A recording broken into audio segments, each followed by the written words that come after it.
السلام عليكم ورحمة الله وبركاته.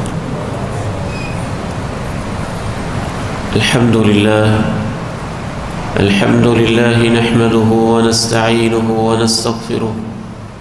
ونعوذ بالله من شرور أنفسنا ومن سيئات أعمالنا. أشهد أن لا إله إلا الله وحده لا شريك له، وأشهد أن محمدًا عبده ورسوله صلى الله عليه وعلى آله وصحبه وسلم. يا أيها الذين آمنوا اتقوا الله حق تقاته ولا تموتن إلا وأنتم مسلمون. يا أيها الناس اتقوا ربكم الذي خلقكم من نفس واحدة وخلق منها زوجها وبث منهما رجالا كثيرا ونساء، واتقوا الله الذي تساءلون به والأرحام إن الله كان عليكم رقيبا. يا أيها الذين آمنوا اتقوا الله وقولوا قولا سديدا يصلح لكم أعمالكم ويغفر لكم ذنوبكم، ومن يطع الله ورسوله فقد فاز فوزا عظيما. اللهم صل على محمد وعلى آل محمد كما صليت على إبراهيم وعلى آل إبراهيم إنك حميد مجيد. اللهم بارك على محمد وعلى آل محمد كما باركت على إبراهيم وعلى آل إبراهيم إنك حميد مجيد. رب اشرح لي صدري ويسر لي أمري واحلل عقدة من لساني يفقه قولي. اللهم انفعني بما علمتني وعلمني ما ينفعني وزدني علما. أما بعد، فإن خير الحديث كتاب الله،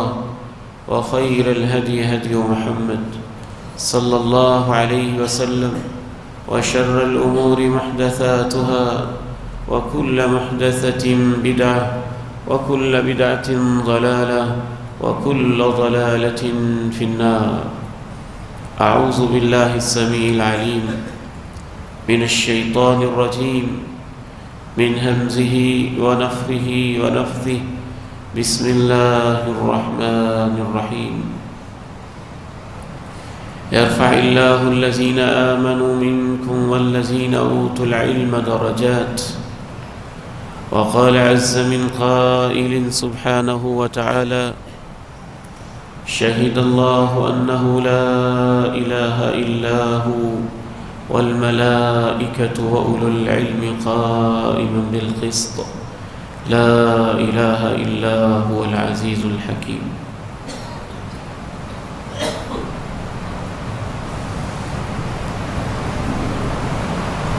اللہ تعالیٰ نے جب اس کائنات کو تخلیق کیا، جناب آدم کو رب کریم نے اپنے ہاتھوں سے پیدا کیا اور کہا فرشتوں سے: اسجدوا لآدم، اسے سجدہ کیجیے۔ سب نے سجدہ کیا، ابلیس نے سجدہ کرنے سے انکار کر دیا۔ حضرت آدم علیہ السلام کی فضیلت جب اللہ تعالیٰ نے فرشتوں کو بتائی تو ان میں سر فہرست ایک یہ چیز بھی بتائی: وَعَلَّمَ آدَمَ الْأَسْمَاءَ كُلَّهَا ثُمَّ عَرَضَهُمْ عَلَى الْمَلَائِكَةِ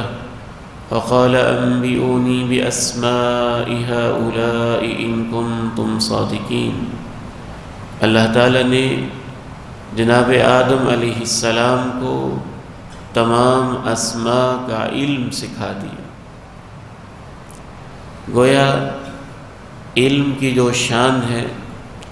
اس میں سر فہرست یہ چیز ہے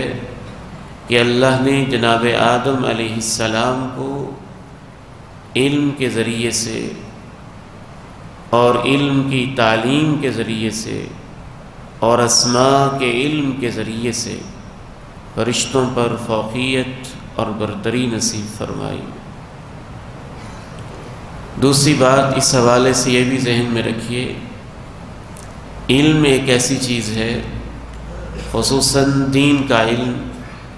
قرآن کا علم، حدیث کا علم، کہ اللہ رب العزت انبیاء کرام کو اس علم ہی کے ذریعے سے باقی دنیا کے اوپر ممتاز کرتا ہے اور نمایاں قرار دیتا ہے۔ انبیاء کے سینے پہ اللہ وحی کا علم اتارتا ہے، جس علم کی بنا پر اللہ رب العزت ان کو مقام دیتا ہے جو معاشرے میں کسی اور کا نہیں ہوتا ہے۔ تیسری بات یہ بھی ذہن میں رکھیے کہ علم ایک ایسی چیز ہے کہ اللہ نے پیغمبر کو کسی چیز میں اضافے کے لیے اگر دعا کی تلقین کی تو خاص طور پر یہ دعا سکھائی، وَقُلْ رَبِّ زِدْنِی عِلْمًا، اے میرے محبوب پیغمبر صلی اللہ علیہ وسلم آپ یہ دعا کیا کریں، اے میرے رب میرے علم میں اضافہ فرما دے۔ گویا علم ایک ایسی چیز ہے جس میں اضافہ کے لیے، بہتری کے لیے اور مسلسل ارتقاء کے لیے اللہ رب العزت نے اپنے پیغمبر کو دعا سکھائی کہ آپ یہ دعا کیا کریں کہ اے میرے رب میرے علم میں اضافہ فرما دے۔ چوتھی بات اس حوالے سے یہ بھی ذہن میں رکھیے، ہمارا دین علم کو اتنی اہمیت دیتا ہے، اس قدر فضیلت دیتا ہے، اس قدر مقام دیتا ہے کہ قرآن مجید میں اللہ رب العزت نے دنیا کے سامنے سب سے بڑا مقدمہ، سب سے بڑا کیس، سب سے بڑا بیانیہ اپنی توحید کا جب پیش کیا تو جیسے کسی کا مقدمہ اہم ہوتا ہے اس حساب سے وہ اس کے لیے اعلیٰ قسم کے گواہوں کی تلاش کرتا ہے۔ اگر آپ کا مقدمہ معمولی چند ہزار کا ہے تو گواہ کی فکر اور ہوتی ہے، اگر آپ کا مقدمہ لاکھوں کا ہے تو گواہوں کی تلاش اور تڑپ اور بڑھ جاتی ہے۔ اگر مقدمہ مربع کا ہے، زمینوں کا ہے، تو گواہوں کی اہمیت اور بڑھ جاتی ہے۔ امام ابن قیم رحمہ اللہ فرماتے ہیں کہ علم والوں کی فضیلت کے لیے قرآن مجید کی یہ آیت اتنی عظیم ہے کہ اس میں اللہ رب العزت نے دنیا کے سامنے لا الہ الا اللہ کا مقدمہ پیش کیا، اللہ کے سوا عبادت کے کوئی لائق نہیں، اور اس کے اوپر اللہ نے اپنے آپ کو گواہ بنایا، اپنے فرشتوں کو گواہ بنایا، اور تیسرے نمبر پہ اللہ نے علماء کو اور علم والوں کو گواہ بنایا۔ شہد اللہ انہ لا الہ الا ھو والملائکہ وَأُولُو الْعِلْمِ قَائِمًا بِالْقِسْطِ لَا إِلَٰهَ إِلَّا هُوَ الْعَزِيزُ الْحَكِيمُ۔ اللہ گواہی دیتا ہے، اس کے سوا عبادت کے کوئی لائق نہیں۔ فرشتے گواہی دیتے ہیں، لا الہ الا اللہ، وَأُولُو الْعِلْمِ، اور علم والے گواہی دیتے ہیں، لا الہ الا ھو، کہ اللہ کے سوا عبادت کے کوئی لائق نہیں ہے۔ پانچویں بات اس حوالے سے یہ بھی ذہن میں رکھیے کہ اللہ نے اپنے آخری نبی علیہ السلام کو دنیا میں بھیجا، مبعوث کیا، تو ان کی ذمہ داری کیا تھی؟ کیا امام کائنات علیہ السلام دنیا میں اس لیے آئے کہ لوگوں کو کاروبار کی تعلیم دیں، یا دنیا میں اس لیے آئے کہ ان کو زراعت کے طریقے سکھائیں، یا دنیا میں اس لیے آئے کہ ان کو جدید قسم کی باتیں یا علوم و معارف سکھائیں، علم کی فضیلت کے لیے اتنی بات بھی بہت کافی ہے کہ کائنات کی سب سے عظیم ہستی، سب سے بڑی ہستی، سب سے اعلیٰ ہستی، اللہ نے دنیا میں ان کو علم سکھانے کے لیے بھیجا ہے۔ هو الذی بعث فی الامیین رسولا منہم، اس نے امیین میں اپنا پیغمبر بھیجا، کس مقصد کے لیے؟ یتلو علیہم آیاتی، تاکہ وہ قرآنی آیات کی تلاوت کرے، وَيُعَلِّمُهُمُ الْكِتَابَ وَالْحِکْمَةَ، اور لوگوں کو تعلیم دے، سکھائے، کتاب کی تعلیم، حکمت کی تعلیم، قرآن کی تعلیم، قرآن کے علوم و معارف کی تعلیم۔ یہی وجہ ہے کہ ہمیں اسلامی تاریخ میں یہ نظر آتا ہے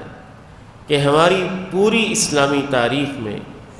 دین کے علم کو، قرآن کے علم کو، سنت کے علم کو وہ مقام دیا گیا، وہ مرتبہ دیا گیا کہ امام احمد بن حنبل رحمہ اللہ فرمایا کرتے تھے، جس طرح انسانوں کو ضرورت ہے کھانے کی اور پینے کی، اس سے بھی زیادہ ان کو ضرورت ہے دین کے علم کی۔ کھانا اور پینا اگر انسان کو نہیں ملے گا تو اس کی موت واقع ہوگی، اس سے آگے کچھ نہیں۔ اور اگر انسانوں کو صحیح علم نہیں ملے گا تو گمراہی کے ایسے راستے پہ چلے جائیں گے کہ مرنے کے بعد بھی ان کے لیے سخت سزائیں اللہ کی طرف سے متعین ہو جائیں گی۔ ہر نماز کے اندر جو ہم یہ دعا کرتے ہیں، اہدنا الصراط المستقیم، یا اللہ تو ہمیں سیدھا راستہ دکھا دے، اگر غور کیا جائے تو ایک لحاظ سے یہ علم کی دعا ہوتی ہے۔ سیدھے راستے کی پہچان علم سے ملتی ہے۔ سیدھا راستہ کیا ہے؟ علم کے ذریعے اس کا پتہ چلتا ہے، قرآن کے ذریعے پتہ چلتا ہے، حدیث کے ذریعے پتہ چلتا ہے۔ پھر ہم اسی دعا کے اندر یہ دعا بھی ایڈ کرتے ہیں، غیر المغضوب علیہم ولا الضالین، اے اللہ ان لوگوں کا راستہ جن پہ تو نے انعام کیا ہے۔ انعام والے لوگ وہ ہوتے ہیں جن کو اللہ نے علم دیا اور پھر انہوں نے اس پہ عمل کیا اور لوگوں کو بھی اس عمل کی طرف دعوت دی، انبیاء، صدیقین، شہداء، صالحین۔ پھر ساتھ ہی ہم یہ دعا بھی کرتے ہیں، ان کی وضاحت کرتے ہیں، وہ غضب یافتہ نہیں ہیں اور گمراہ نہیں ہیں۔ غضب یافتہ انسان تب ہوتا ہے جب اس کے پاس علم ہو لیکن وہ اس پہ عمل نہ کرے، اور گمراہ انسان تب ہوتا ہے کہ جب اس کے پاس صحیح علم ہی نہ ہو، وہ اپنی طرف سے عمل کرتا جائے اور اپنی مرضی کے مطابق اور کسی خاص فرقے یا مکتب فکر کے مطابق عمل کرتا جائے۔ گویا کہ سورہ فاتحہ میں بھی انڈائریکٹ ہر نماز میں اور ہر رکعت کے اندر ہم اللہ تعالیٰ سے ایسا علم مانگتے ہیں جو ہمیں ہدایت کا ذریعہ بنے، جو ہمیں صحیح عمل کی طرف لے کر چلے، جو ہمیں اللہ کا راستہ دکھا دے۔ اور آگے بڑھیے، دین کا علم، قرآن کا علم اور سنت کا علم، یہ اتنی بڑی نعمت ہے کہ اللہ کے نبی علیہ السلام جب دنیا میں تشریف لائے، آپ نے صحابہ کو علم سکھایا، اور علم سکھانے کے بعد اپنے اپنے شاگرد مختلف علاقوں کے اندر روانہ کر دیے۔ مدینہ منورہ جو جہالت، ضلالت اور گمراہیوں کے اندر ڈوبا ہوا تھا، اسے تلوار کے ذریعے سے نہیں چینج کیا گیا، اسے نعروں کے ذریعے سے چینج نہیں کیا گیا، اسے کسی سیاست کے ذریعے سے نہیں بدلا گیا ہے۔ شاید آپ اس حقیقت سے واقف نہ ہوں، میرے ساتھ مل کے غور کیجیے گا۔ اللہ کے پیارے نبی صلی اللہ علیہ وسلم جب مدینہ منورہ میں پہنچے تو آپ کی آمد سے پہلے پورا مدینہ آپ کا استقبال کر رہا ہے۔ سوال یہ ہے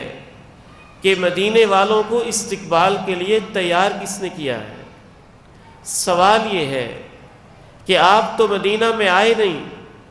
لیکن مدینے کے اندر ایسا ماحول کس نے بنا دیا کہ مدینہ کی بچیاں بھی انتظار کر رہی ہیں اور آپ کے استقبال میں مختلف اپنے قومی گیت اور خاص انداز کے اندر بول رہی ہیں۔ طلع البدر علینا من ثنیات الوداع وجب الشکر علینا ما دعا للہ داعی، کہ فلاں مکہ کی گھاٹیوں سے ایک 14ویں کا چاند ہمارے اوپر طلوع ہو رہا ہے، اور اس اللہ کی عظیم نعمت پہ ہمارے لیے شکر کرنا واجب ہو گیا ہے۔ اہل علم، علماء اور محدثین دو ٹوک لکھتے ہیں کہ پورے مدینہ کے اندر یہ انقلاب، یہ تبدیلی، یہ چینج، اور پورے مدینہ منورہ میں اس قدر بڑی خیر اور برکت وہاں کے ایک عالم دین جو اللہ کے پیارے نبی علیہ السلام کے شاگرد تھے، حضرت مصعب بن عمیر رضی اللہ تعالی عنہ، اس سارے منظر کے پیچھے جو پس منظر تھا اور اس سارے استقبال کے پیچھے جو تربیت تھی اور مدینہ کے اسلامی مرکز بننے کے پیچھے جو محنت تھی، وہ اس عالم دین اور صحابی رسول حضرت مصعب بن عمیر رضی اللہ تعالی عنہ کی تھی، جنہوں نے اللہ کے پیارے نبی علیہ السلام سے قرآن سیکھا اور اس انداز میں سیکھا کہ پھر پوری زندگی قرآن کو سکھانے کے لیے لگا دی، اور ایسے ایسے انداز، ایسے ایسے طریقے اپنائے کہ انسان حیران و ششدر رہ جائے، اور اس راہ کے اندر وہ مشکلیں برداشت کیں کہ حضرت مصعب بن عمیر رضی اللہ تعالی عنہ کا جب جنازہ اٹھ رہا تھا، ان کے چہرے پہ چادر دیتے تھے تو پاؤں ننگے رہ جاتے تھے، اور پاؤں پہ کفن ڈالتے تھے تو چہرہ ننگا رہ جاتا تھا۔ اور اللہ کے پیارے نبی علیہ السلام اس منظر کو دیکھ کے آپ دیدہ ہو گئے تھے، اور صحابہ کہتے تھے کہ انہی جیسے لوگوں کے بارے میں اللہ نے قرآن میں یہ آیت اتاری، من المؤمنین رجال صدقوا ما عاہدوا اللہ علیہ فمنہم من قضى نحبہ ومنہم من ينتظر۔ اہل ایمان میں سے کچھ مرد ایسے ہیں جنہوں نے اللہ سے کیے ہوئے اپنے وعدے سچ کر دکھائے ہیں، کچھ ایسے ہیں جو اپنا وقت پورا کر چکے ہیں، اور کچھ انتظار میں ہیں کہ ان کی باری کب آتی ہے۔ دین کا علم، قرآن کا علم، حدیث کا علم، اسے سیکھنا، اسے سکھانا، یہ اتنی بڑی ذمہ داری ہے کہ امت اسلامیہ کے لیے یہ فرض کفایہ ہے۔ فرض کیجئے اگر کسی علاقے کے اندر، کسی گاؤں کے اندر، کسی قصبے یا کسی ضلع کے اندر ایسا ماحول پیدا ہو جائے، وہاں قرآن پڑھانے والا کوئی بھی نہ ہو، وہاں مسئلہ بتانے والا کوئی بھی نہ ہو، وہاں یہ کہ نکاح کس سے کرنا ہے اور کس سے نہیں کرنا یہ تعلیم دینے والا بھی کوئی نہ ہو، اگر کسی گاؤں میں، کسی محلے میں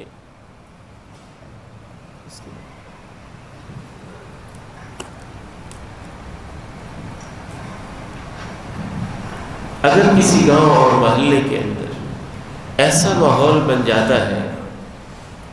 تو کون کون گنہگار ہوں گے؟ اور یہ صرف تصور کی حد تک نہیں ہے، آج اس 21ویں صدی کے اندر بھی چھوٹی چھوٹی آبادیوں کے اندر بیٹھے ہوئے کتنے ہی ایسے لوگ ہیں 15 گھر 20 گھر موجود ہیں اور ان میں کسی ایک کو اذان تک نہیں آتی، جماعت کروانے والا کوئی نہیں ہے، مسئلہ بتانے والا کوئی نہیں ہے۔ رمضان سے پہلے مجھے ایک جگہ تعزیت کے لیے جانا پڑا، وہاں میں بیٹھا ہوا تھا۔ آپ کے ضلع قصور کی بات ہے، 15-20 گھر، وہاں چھوٹی سی آبادی، اور حیرانی یہ ہوئی کہ جو ساتھی لے جانے والا تھا مجھے بتانے لگا کہ ان کے پاس مسجد کوئی نہیں ہے۔ یعنی 15-20 گھر، ان کے بچے بھی ہیں، بچیاں بھی ہیں، سب کچھ ہے، لیکن وہاں عالم نہیں ہے، سکھانے والا نہیں ہے، مسجد نہیں ہے۔ تو آپ اندازہ کیجئے کہ ان کی اگلی نسلوں کا کیا ہو رہا ہوگا، جن کے بڑے مسجد سے واقف نہ ہو، جہاں مسجد نام کی چیز نہ ہو، جہاں اذان تک نہ پڑھی جاتی ہو، تو ان کی نسلیں کس ماحول کے اندر پروان چڑھیں گی۔ اس لیے یہ بالاجماع امت کے تمام علماء کا متفقہ فتویٰ اور فیصلہ ہے، اگر کسی گاؤں کے اندر عالم دین نہیں پایا جاتا ہے تو اس گاؤں کا ہر فرد اللہ کے ہاں مجرم اور گنہگار ہوتا ہے۔ کہ انہوں نے اس کا انتظام کیوں نہیں کیا؟ اگر کوئی ایسی آبادی ہے کہ وہاں دین کا مسئلہ بتانے والا ہی کوئی نہیں، حلال و حرام کی وضاحت کرنے والا ہی کوئی نہیں، تو ایک بندہ گنہگار نہیں ہوگا، وہ پورے کا پورا ٹاؤن، وہ پوری کی پوری سوسائٹی، وہ پورے کا پورا گاؤں اور محلہ مکمل طور پہ ان کا ایک ایک شخص اللہ کے ہاں مجرم ہوگا۔ اور فرض کفایہ کا مطلب یہی ہے کہ ان کو مل جل کے اس چیز کا انتظام کرنا چاہیے تھا، انہوں نے یہ انتظام کیوں نہیں کیا؟ یہی وجہ ہے کہ مکہ مکرمہ میں جبکہ اللہ کے پیارے نبی علیہ السلام کے لیے قرآن پڑھنا پڑھانا اپنی جان کو مشقت میں ڈالنے کا مترادف تھا، اور کوئی شخص قرآن پڑھ رہا ہے تو اس کا مطلب یہی تھا کہ مشرکین مکہ اس کے اوپر دھاوا بول دیں گے اور اس کی جان کے پیچھے ہاتھ دھو کے پڑ جائیں گے۔ تاریخ یہ بتاتی ہے اور روایات سے یہ اندازہ ہوتا ہے کہ اللہ کے پیارے نبی علیہ السلام کے نزدیک دین کی تعلیم کی اہمیت تھی کہ مکہ مکرمہ میں جب باقاعدہ کوئی بلڈنگ موجود نہیں تھی، جگہ موجود نہیں تھی، اور قرآن پڑھنا پڑھانا یہ اپنے آپ کو موت کے منہ میں دینے کے مترادف تھا۔ اللہ کے پیارے نبی علیہ السلام جانتے تھے دین کا علم کیا چیز ہے۔ آپ نے مکی دور کے اندر بھی قرآن پڑھانے کے خفیہ انتظامات کیے ہوئے تھے۔ دار ارقم کیا تھا؟ وہ 13-14 سال کا نوجوان صحابی، اس نے اپنے گھر کی بیٹھک دی ہوئی تھی، اپنے گھر میں جگہ دی ہوئی تھی کہ جی آپ یہاں تشریف لائیں، یہاں پڑھنے پڑھانے کا انتظام ہو جائے۔ اور یہ انتظامات ہر معاشرے کے اوپر بنیادی قسم کی ذمہ داری اور ان کا بنیادی قسم کا ایسا فریضہ ہے کہ اگر وہ اس انتظامات سے غافل ہو جائیں گے تو وہ اللہ کو یہ نہیں کہہ سکیں گے کہ مجھے پتہ نہیں تھا۔ جب آپ آئے ہیں تو آپ کو بنیادی علم تو آنا ہی چاہیے۔ کچھ ایسی چیزیں ہوتی ہیں کہ جہاں بندہ یہ نہیں کہہ سکتا کہ مجھے تو پتہ نہیں تھا۔ لاہور شہر میں آپ گاڑی چلا رہے ہیں اور آپ کو پتہ ہی نہیں کہ سرخ اشارے کا کیا مطلب ہے، گرین سگنل کا کیا مطلب ہے اور یلو کا کیا مطلب ہے،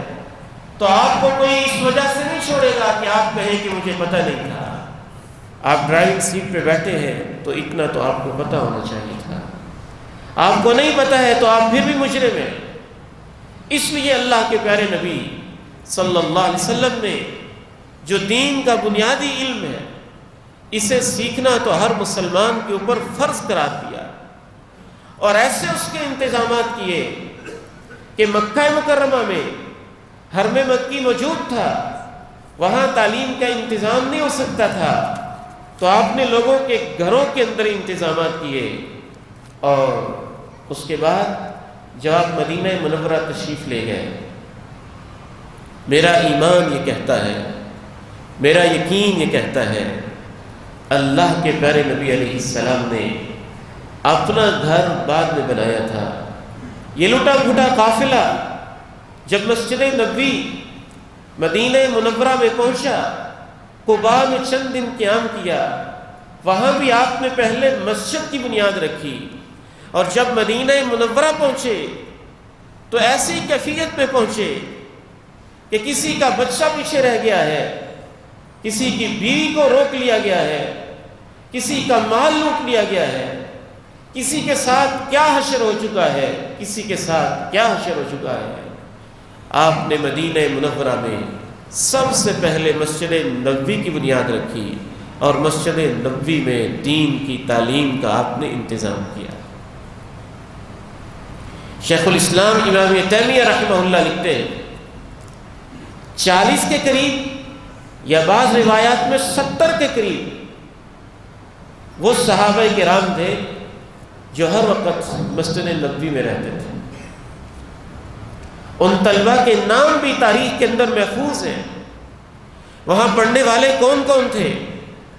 اور ان میں سب سے نمایاں نام حضرت ابو ہریرہ رضی اللہ تعالی عنہ کا ہے۔ حضرت ابو ہریرہ رضی اللہ تعالی عنہ کی اپنی رہائش نہیں تھی، مسجد میں ہی رہتے تھے، مسجد میں ان کا قیام تھا۔ تقریباً 3-3.5 سال پڑھا ہے حضرت ابو ہریرہ رضی اللہ تعالی عنہ نے، اور 3-3.5 سال میں اتنی محنت کی ہے کہ 5374 حدیثیں جناب ابو ہریرہ نے اس 3-3.5 سال کے عرصے میں اپنے سینے میں ساری محفوظ کر دی۔ محفوظ ہی نہیں کی، اس انداز سے محفوظ کی ہے، ایسی محنت کی ہے کہ مدینے کا گورنر ایک دفعہ ان کا امتحان لیتا ہے کہ ابو ہریرہ ہر وقت قال رسول اللہ کہتے رہتے ہیں، کہ ان سے غلطی نہ ہو جاتی ہو۔ اپنے سیکرٹری کو بٹھا دیتا ہے پردے کے پیچھے، اور جناب ابو ہریرہ سے کہتا ہے مجھے حدیثیں بیان کریں، اور سیکرٹری کو خفیہ طور پہ کہتا ہے جو یہ حدیثیں بیان کرے تم نے لکھتے رہنا۔ وہ بیان کرتے جاتے ہیں، سیکرٹری لکھتا جاتا ہے۔ سال کے بعد دوبارہ بلاتا ہے، کہتا ہے جناب ابو ہریرہ جو آپ نے پچھلے سال حدیثیں سنائی تھی وہ حدیثیں دوبارہ سنائیں۔ سیکرٹری کو خفیہ بٹھا دیتا ہے، اور خفیہ طور پہ سیکرٹری ٹیلی کرتا جاتا ہے، جانچ پڑتال کرتا جاتا ہے۔ اللہ کی طرف سے ایسی تائید ملی، ایسی قوت ملی، جناب ابو ہریرہ نے وہی حدیثیں بیان کی، اور اس میں ایک حرف تک کا کوئی فرق واقع نہیں ہوا۔ آپ اندازہ کیجئے کہ علم کا کیسا نظام تھا، اور جناب ابو ہریرہ نے کیسی محنت کی تھی۔ آج صدیاں بیت گئیں، مسجد نبوی کے ممبر و محراب سے آج بھی آواز آتی ہے، عن ابی ہریرہ رضی اللہ عنہ قال قال رسول اللہ صلی اللہ علیہ وسلم۔ حضرت ابو ہریرہ سے روایت ہے، انہوں نے کہا کہ اللہ کے رسول نے ارشاد فرمایا۔ افریقہ کے اندر بھی کوئی مسجد ہے تو وہاں سے بھی آواز آ رہی ہے، عن ابی ہریرہ رضی اللہ عنہ قال قال رسول اللہ صلی اللہ علیہ وسلم۔ حضرت ابو ہریرہ رضی اللہ تعالیٰ عنہ اسی مدرسے کے پڑھے ہوئے تھے جس کی بنیاد اللہ کے پیارے نبی علیہ السلام نے رکھی تھی، اور ان کے کلاس فیلو وہی صحابہ تھے جو صفہ کی درسگاہ کے اندر قیام پذیر رہتے تھے، اور آپ کو تعلیم سکھانے کا ایسا شوق کہ کوئی لگا بندہ ٹائم ٹیبل نہیں تھا۔ اللہ کے پیارے نبی علیہ السلام کو جب فرصت ملتی ان صحابہ کو پڑھانے بیٹھ جاتے، اور ان کو تعلیم دیتے. دن کے وقت بھی آپ نے تعلیم دی, رات کے وقت بھی آپ نے تعلیم دی, رات کے 2 بجے بھی آپ نے تعلیم دی, رات کے 3 بجے بھی آپ اٹھے کبھی. تو جناب ابن عباس رضی اللہ تعالی عنہ جو آپ کی اہلیہ کے بھانجے بھی ہیں اور آپ کے کزن بھی ہیں, آپ کے چچا کے بیٹے بھی ہیں, رات کے وقت بھی آپ کے ساتھ آ کے کھڑے ہو گئے. تو آپ نے رات کو بھی جو مسئلہ سمجھانا تھا جناب ابن عباس رضی اللہ تعالی عنہ کو سمجھایا بھی اور دعا بھی دی کہ اللہ جو قرآن مجھ پہ تو نے نازل کیا ہے اس کا فہم عبداللہ بن عباس کو نصیب فرما. اسی مدرسے کے پڑھے ہوئے پھر انہی شاگردوں کے شاگرد تھے جناب ابن عباس رضی اللہ تعالی عنہما, اور اس قدر محنت کے ساتھ انہوں نے علم سیکھا کہ حضرت عمر فاروق رضی اللہ تعالی عنہ جب خلیفہ تھے تو بڑی بڑی داڑھیوں والے بزرگ صحابہ نیچے بیٹھے ہوتے اور جناب ابن عباس کو جناب عمر اپنے پاس بٹھا لیتے. بعض صحابہ نے اس کو محسوس کیا, کہنے لگے عمر, ان کے دادا کے باپ کی عمر کے لوگ نیچے بیٹھے ہوتے ہیں اور آپ اس نوجوان کو اپنے پاس بٹھا لیتے ہیں. تو جو انہوں نے مطلب بیان کیا تھا اس کا خلاصہ بھی یہی تھا کہ جناب عمر رضی اللہ تعالی عنہ نے کہا اس کے پاس قرآن کا وہ علم ہے جو ان بزرگوں کے پاس نہیں ہوتا, اس نے وہ سیکھا ہوا ہے جو ان کے پاس نہیں ہے. تو یہ دین سیکھنا اور سکھانا, قرآن سیکھنا اور سکھانا, حدیث سیکھنا اور سکھانا, اللہ کے پیارے نبی علیہ السلام نے خود سب سے پہلے مدرسہ اور ادارے کی بنیاد رکھی اور اس کے سب سے پہلے معلم بھی آپ تھے اور شاگرد صحابہ کرام رضی اللہ عنہم اجمعین تھے. اور ایسے افراد آپ نے تیار کیے کہ دور دراز سے لوگ آتے تھے کہ آپ ہمیں کوئی عالم دیں جو ہمیں ہمارے علاقے کے اندر دین کی تعلیم دے. اور ایک دفعہ سازشی لوگ آئے, انہوں نے آپ سے کہا ہمیں اپنے تیار کردہ علماء دے. اللہ کے پیارے نبی علیہ السلام نے ان کو 70 علماء صحابہ دیے. 70. اس سے آپ اندازہ کیجئے کہ تعلیم پہ کتنی محنت ہو رہی تھی, افراد کیسے تیار کیے جا رہے تھے, علاقوں میں کیسے بھیجے جا رہے تھے. آپ مکہ میں تھے تو آپ نے ایک عالم کو مدینہ میں اس کی تشکیل کی اور بھیج دیا. اب آپ مدینہ میں ہیں اور قریب کی آبادیوں کے لوگ آ رہے ہیں. 70 صحابہ نے پڑھا تھا تو آپ نے ان کے حوالے کیے,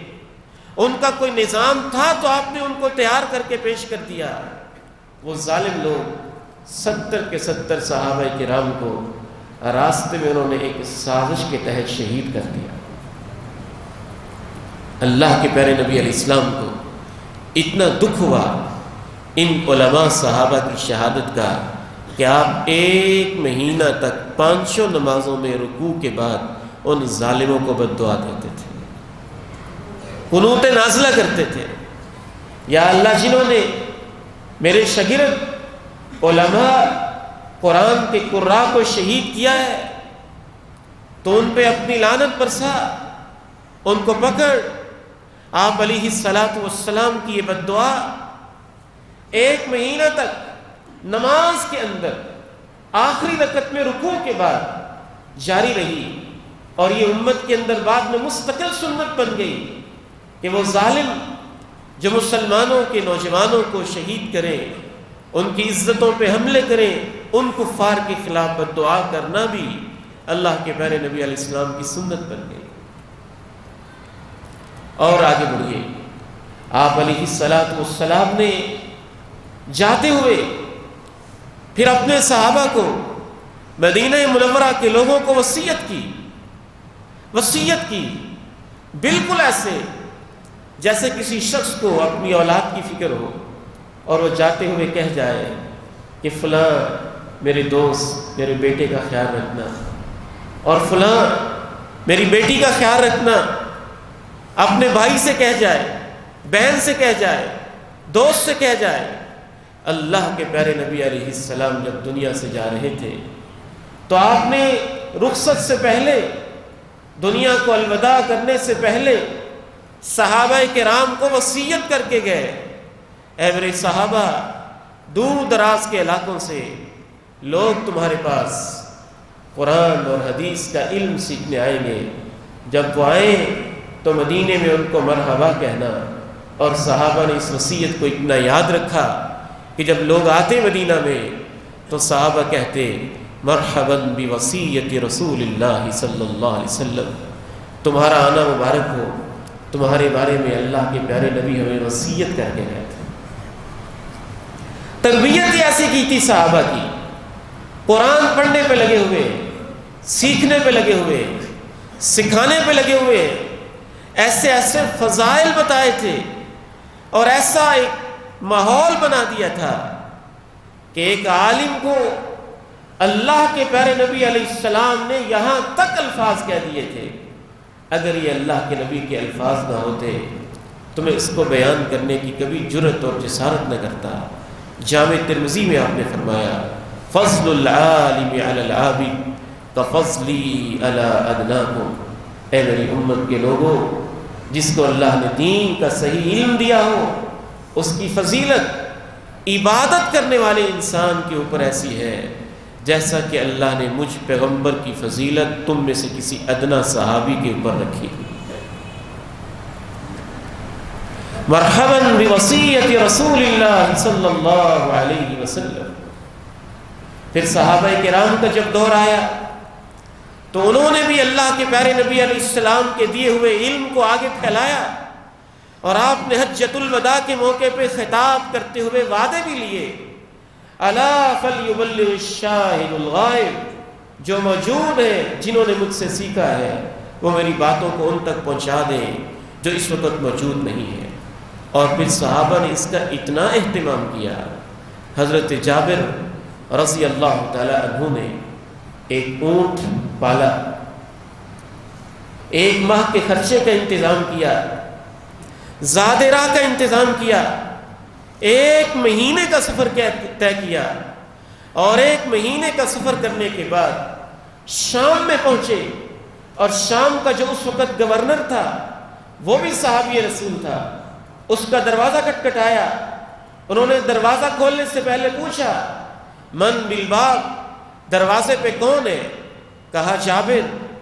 پوچھا جابر عبداللہ کے بیٹے؟ جی عبداللہ کا بیٹا۔ مدینے والے باہر نکلے۔ حضرت جابر رضی اللہ تعالیٰ عنہ نے بیٹھنے سے پہلے، گفتگو سے پہلے ان سے کہا کہ مجھے پتا چلا ہے کہ آپ نے اللہ کے پیارے نبی کی ایک حدیث سنی ہے، میں مدینہ رسول سے 1 مہینے کا سفر کر کے آیا ہوں کہ میں آپ سے براہ راست وہ حدیث سننا چاہتا ہوں۔ خشیت ان اموت قبل ان اسمع، مجھے ڈر لگتا ہے کہ میں اس حدیث کو سننے بغیر ہی کہیں اللہ کے پاس نہ چلا جاؤں۔ میں اس حدیث کو سننے کے لیے 1 مہینے کا سفر طے کر کے آیا۔ پھر یہی روایت امت مسلمہ کے اندر چلتی رہی، قرآن پڑھنے اور پڑھانے کا ماحول، حدیث سیکھنے اور سکھانے کا ماحول،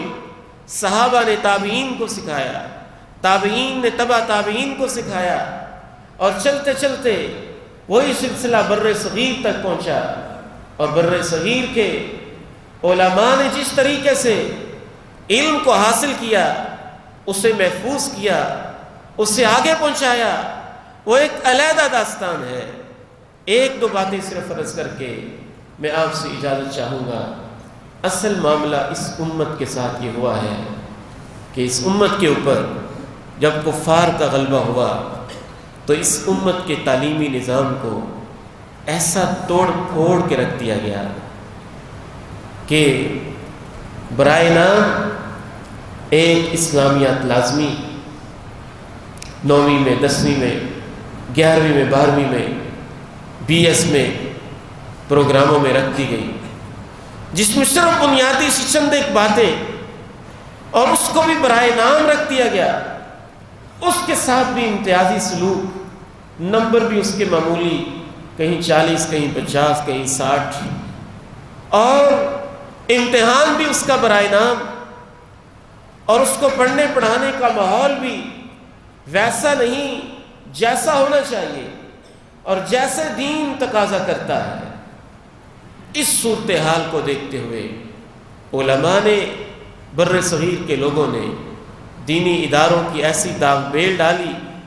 اور ایسی شاندار روایت قائم کی، اور قرآن کے علم کی حفاظت کے لیے اور حدیث کے علم کی حفاظت کے لیے پہلے تو یہ سارے ہی معاملات اسلامی حکومت کے ذمے ہوتے تھے، اسلامی ریاست کے ذمے ہوتے تھے، اور ایک عالم کا وہی مقام دنیا میں بھی ہوتا تھا جو آپ کے معاشرے میں ایک جج کا ہوتا ہے، اور ایک مفتی کا بھی وہی مقام ہوتا تھا جو آپ کے علاقے میں آپ کی کوشت کے اندر بیٹھے ہوئے سب سے بڑے جج کا ہوتا ہے۔ اور سعودی عرب میں آج بھی اس کی کچھ نہ کچھ باقیات موجود ہیں۔ کتنے ہی مکہ مکرمہ اور مدینہ منورہ کے ائمہ ایسے ہیں جو وہاں کی عدالتوں میں